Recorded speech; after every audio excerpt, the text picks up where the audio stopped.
It's been an up and down season for the Redbirds, but the Cardinals have a chance to make a run the second part of this month with an easy schedule filled with home games. But first, St. Louis looking to take 3 out of 4 on the road against the Mets.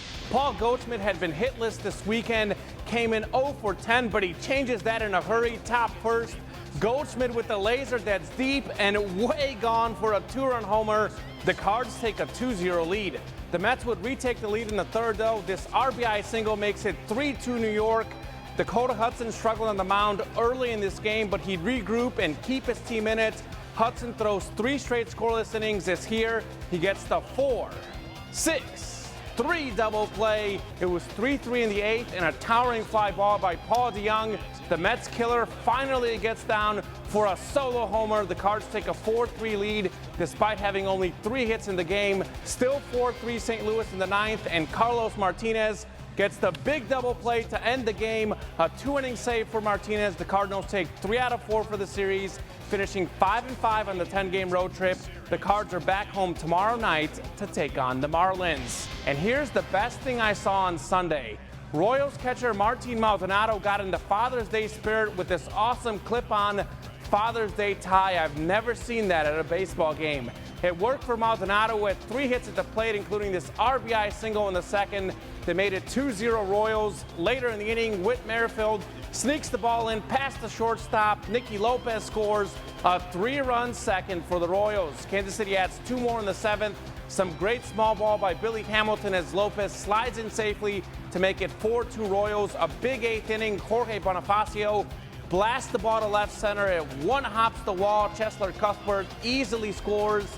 Back to the man of the game, though. Maldonado rips the ball over the left fielder's head. He had 2 RBI and 2 runs. This double made it 7-3. The Royals beat the Twins 8-6. A big win because Minnesota has the best record in the majors. Kansas City plays again tomorrow night in Seattle. Mink League Baseball on Father's Day as the Jefferson City Renegade dads throwing out the first pitches. Awesome stuff right here. Former South Callaway star Peyton Leeper got the start against the St. Joseph Mustangs, and Leeper was dealing early. Some nice movement for the strikeout in the first inning. And look at this. His dad looking on has to be proud of his son. More Leeper. He had the Mustang batters fooled most of the day. 6 up, 6 down to start the game as this beautiful dog right here enjoying the game. Leeper pitched 6 solid innings. Here's one of his few mistakes, though, as he serves one up, and J.P. Ty smashes it for the home run. The Renegades lose 2-0, but with many local kids on the team, a special day to share with their fathers. It means a lot. I mean, my father and other fatherly figures have influenced me in a lot of ways, so it means a lot. Father's Day is very important to me. My dad's been one of my biggest supporters.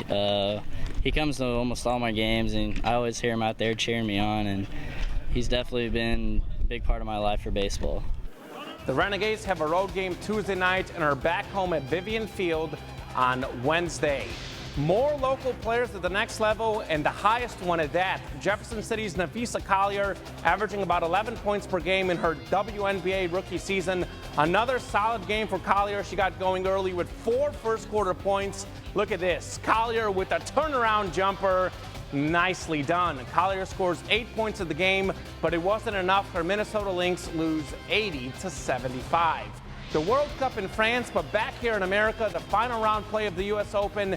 Gary Woodland came in with a 1-shot lead, and he'd separate from the pack thanks to great shots like this, landing it right next to the hole. On 18, Woodland finishes in style. Look at this long birdie putt. You bet. Woodland was 13 under for the tournament, a final round 69. He was 3 shots better than Brooks Koepka. Woodland wins the U.S. Open for his first major title. The big story in the Show Me State this week has been the St. Louis Blues, who won their first Stanley Cup trophy after a convincing Game 7 victory over the Bruins. A truly historic win, especially considering that on January 3rd, St. Louis had the worst record in the NHL. So what do you do after such a huge moment? Well, celebrate, of course. A huge crowd, as hundreds of thousands of people showed up in St. Louis yesterday to watch the Blues championship parade. A lot of fun for the players and the fans. An unforgettable journey for the Blues.